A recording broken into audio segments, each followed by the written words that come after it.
हमारे देश में अब मुझे ये समझ में आने लगा है कि किसी भी भारतीय नागरिक को चिकित्सा सुविधा की जरूरत नहीं है, चिकित्सकीय ज्ञान की जरूरत है। हेल्थ फैसिलिटीज नहीं चाहिए, नॉलेज चाहिए। नॉलेज की बहुत कमी, और इतनी कमी है कि पढ़े लिखे लोग उससे ज्यादा पीड़ित हैं। छोटी छोटी बातें नहीं जानते। पानी को उबाल के पीना, ये इतनी छोटी सी बात है, लेकिन आज के समय की बीमारियों में सबसे इफेक्टिव है, खासकर 3 महीने की ये जो। तो आप उनको बता दो भैया पानी उबाल के पियो, उबाल के पानी पीने से क्या होता है वो समझा दो उनको, 10 मिनट में समझ में आ जाए। फिर उनसे कहो कि खाना खाते हो तो कुछ ये खाओ ये मत खाओ, क्योंकि दिनचर्या ऋतुचर्या जो आयुर्वेद की है ना, वो जरूर सीख लो। दिनचर्या और ऋतुचर्या जरूर सीखो, आयुर्वेद की बहुत आवश्यक है। और आपको मैं एक किताब का नाम बोल के जाता हूं, इसको पढ़ो। भगवत गीता जैसे पढ़ी जाती है, रामचरितमानस जैसे पढ़ी जाती है, उस किताब का नाम है अष्टांग हृदय। इसका एक दूसरा नाम भी है अष्टांग संग्रह, पुराना नाम अष्टांग हृदय। ये किताब का जो स्वस्थ व्रत है ना, वो ऐसे पढ़ो जैसे आप धार्मिक पुस्तक पढ़ते हो, और उसको बार बार पढ़ो, बार बार पढ़ो तो याद हो जाएगा, कंठस्थ हो जाएगा। उसमें 2000 सूत्र हैं। ये सूत्र लोगों को बताना शुरू कर दो। छोटे छोटे सूत्र हैं, जैसे खाना खाने के बाद पानी मत पियो, स्वस्थ रहना है जिंदगी भर तो खाने के 1 घंटे के बाद पानी पियो। क्यों नहीं पिए वो आप सब जानते हो, सरल भाषा में उनको समझा दो। फिर उनको बोलो पानी पियो तो घूंट भर भर के पियो, सिप करके पियो, ताकि ज्यादा लार शरीर में जाए, वात पित्त कफ तीनों संतुलित रहे। ठंडा पानी कभी मत पियो। मैंने दुनिया में ठंडे पानी पीने वालों को बहुत देखा है। यूरोप और अमेरिका के लोग चिल्ड वाटर पीते हैं, बर्फ का पानी फ्रिज में रख के पीते हैं। परिणाम जानते हैं क्या होता है? सवेरे जब टॉयलेट रूम में जाते हैं तो 1-1 घंटे बाहर ही नहीं आते। उनको पूछो भाई तुम क्या कर रहे थे 1 घंटे वहां? तो कहते हैं न्यूज़पेपर पढ़ रहे थे, मैगजीन पढ़ रहे थे। क्यों पढ़ रहे थे? स्टूल पास नहीं होता। क्यों नहीं होता?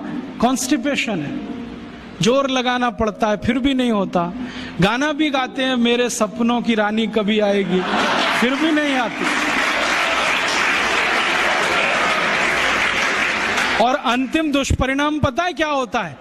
उनको पेट साफ तो होता नहीं, तो सांस में से भयंकर बदबू आती है। किसी अमेरिकन यूरोपियन के नजदीक बैठ जाओ, अगर वो लिस्ट्रीन स्प्रे करके नहीं आया तो 1 मिनट नहीं बैठ सकते।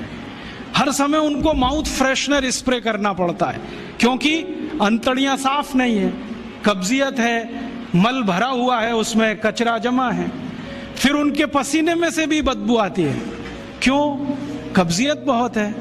और पसीने की बदबू दूर करने के लिए डिओडोरेंट स्प्रे करते रहते हैं। और आप तो सब जानते हो कि अगर कब्जियत है तो बाल भी कड़क रहते हैं, तो उन कड़क बाल को सॉफ्ट करने के लिए क्या क्या सब करते हैं। शैम्पू लगाते हैं, शैम्पू के बाद पता नहीं क्या क्या लगाते हैं। ये सब वो जो करते हैं ना, उनकी मजबूरी है, स्टेटस सिंबल नहीं है। इसको अपने दिमाग से निकाल दो कि ये कोई स्टेटस सिंबल है। तो सरल भाषा में समझाओ, ठंडा पानी पीने से ये होता है, मत पियो, समझ जाएंगे। फिर उनको बोलो सवेरे उठो तो सबसे पहले पानी पियो।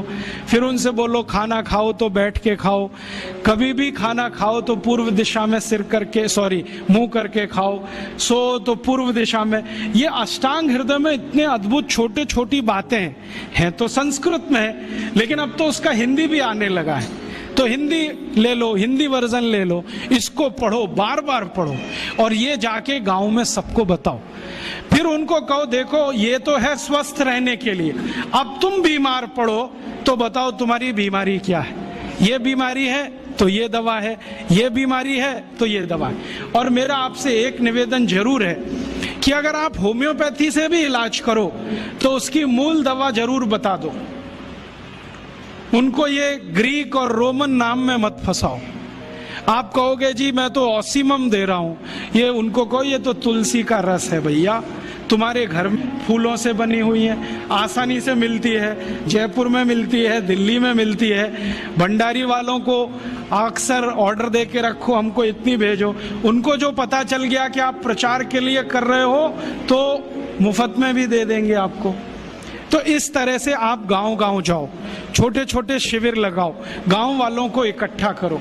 गांव वाले बहुत दुखी हैं, शहर वाले भी दुखी हैं, वैसे तो वो दुखी हैं। इसका यही सबूत है कि रामदेव जी आए जयपुर में सवेरे 4 बजे तो सब लोग पहुंच जाते हैं वहां, पैसा भी देते हैं, समय भी देते हैं। और 4 बजे रामदेव जी कहें टांग ऊपर उठा लो तो उठा लेते हैं, कहें सिर नीचे कर दो तो कर लेते हैं, ऐसे कर लो तो कर लेते हैं। क्यों?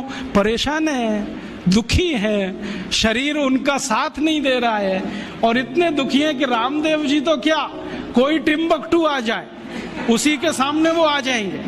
और वो दुनिया भर में घूम के आते हैं अपनी अपनी छोटी छोटी बीमारियां लेके।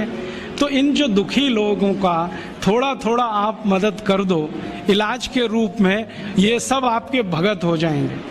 और ये भगत हो जाएंगे तो कहो आप भी प्रचार करो इसका, वो भी करें, आप भी करो, तो ये इतना तेजी से मल्टीप्लाई करेगा कि 2-5 साल में एलोपैथी का बाजा बज जाएगा।